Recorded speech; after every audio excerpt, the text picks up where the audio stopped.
Selamat siang Pak John dan teman-teman sekalian.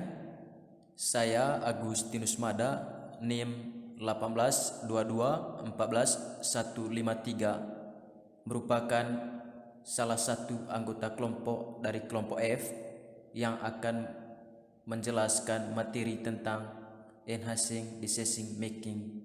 Tapi di sini saya akan menjelaskan lebih khusus di bagian Business Intelligence Constituency atau konstituensi kecerdasan bisnis.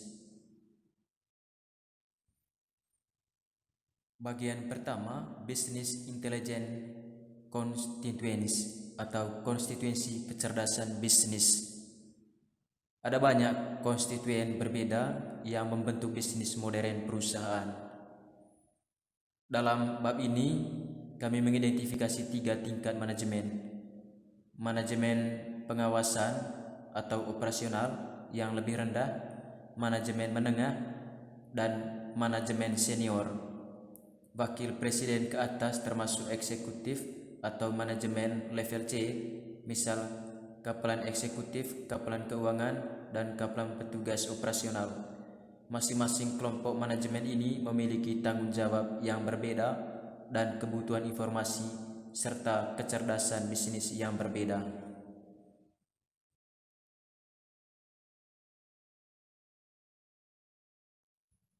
Yang berikut dukungan keputusan untuk manajemen operasional dan menengah.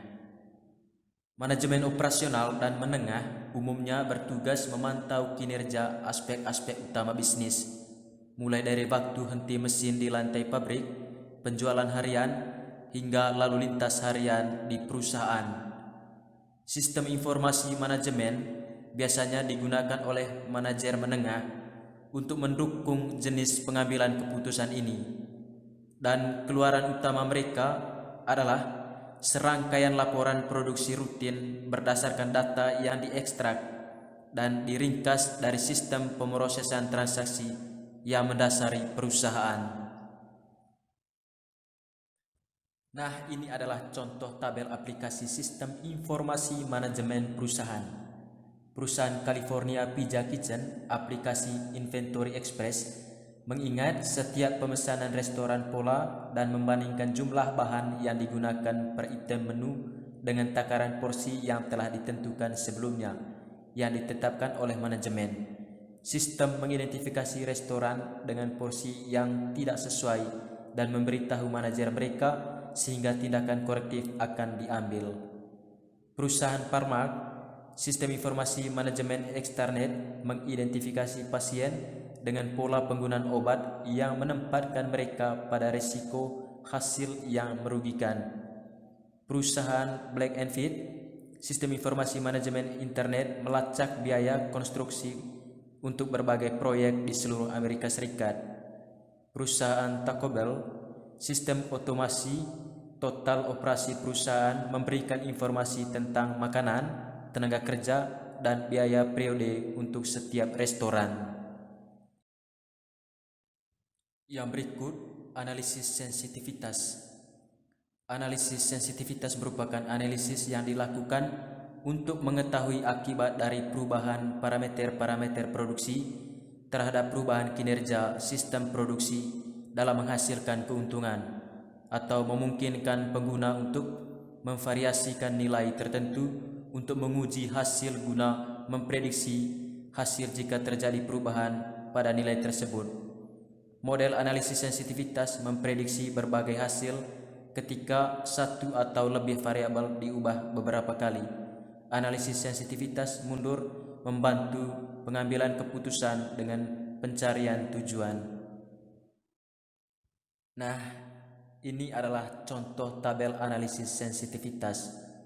Tabel ini menampilkan hasil analisis sensitivitas atas pengaruh perubahan harga jual dasi dan biaya per unit pada titik impas produk.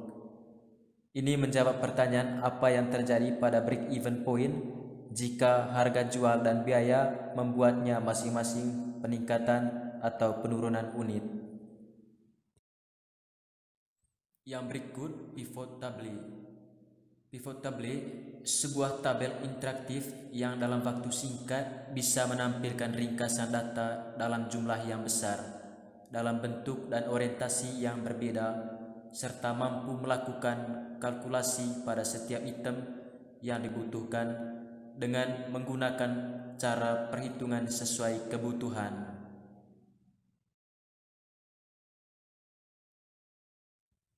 Nah, ini adalah contoh tabel pivot. Salah satu proyek sistem informasi manajemen praktis adalah menggunakan tabel pivot.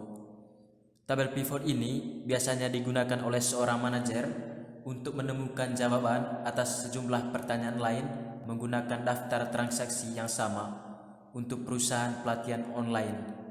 Tabel pivot yang digunakan oleh manajer, pengguna super, dan analis untuk mengidentifikasi dan memahami pola dalam informasi bisnis yang mungkin berguna untuk pengambilan keputusan semi terstruktur.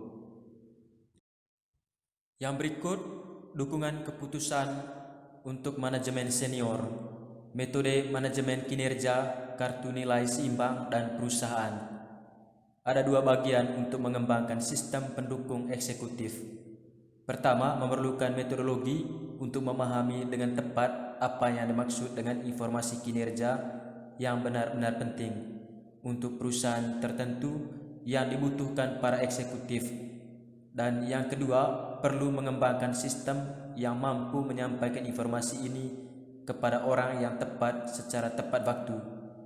Tujuan dari sistem pendukung eksekutif adalah untuk membantu manajer eksekutif tingkat C atau tingkat tinggi fokus pada informasi kinerja yang sangat penting yang mempengaruhi profitabilitas dan kesuksesan perusahaan secara keseluruhan. Yang berikut, metode kartu skor berimbang.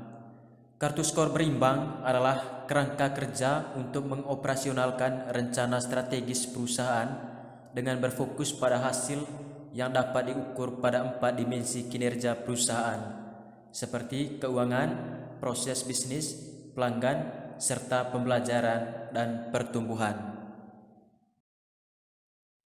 Oke, ini adalah contoh tabel kerangka kartu skor berimbang. Pada setiap kerangka kartu skor berimbang ini, setiap dimensi diukur menggunakan beberapa indikator kinerja utama. Kerangka balance scorecard dianggap seimbang karena menyebabkan manajer lebih fokus pada kinerja keuangan. Dalam pandangan ini, kinerja keuangan adalah sejarah masa lalu, hasil dari tindakan masa lalu, dan manajer harus fokus pada hal-hal yang dapat mereka pengaruhi hari ini, seperti efisiensi proses bisnis, kepuasan pelanggan, dan pelatihan karyawan. Setelah kartu skor dikembangkan oleh konsultan dan eksekutif senior, langkah selanjutnya adalah mengotomatiskan aliran informasi ke eksekutif dan manajer lain untuk setiap indikator kinerja utama. Poin yang terakhir dari konstituensi kecerdasan bisnis adalah sistem pendukung keputusan kelompok. Sistem pendukung keputusan kelompok adalah sistem berbasis komputer interaktif untuk memfasilitasi solusi dari masalah yang tidak terstruktur oleh sekumpulan pembuat keputusan yang bekerja bersama sebagai kelompok di lokasi yang sama atau di lokasi berbeda. Sistem pendukung keputusan kelompok memungkinkan untuk meningkatkan ukuran rapat sementara pada saat yang sama, meningkatkan produktivitas karena individu berkontribusi secara bersamaan daripada satu persatu. Oke, demikian penjelasan dari saya terkait materi enhancing decision making, lebih khususnya penjelasan di bagian business intelligence constituency atau konstituensi kecerdasan bisnis. Sekian dan terima kasih.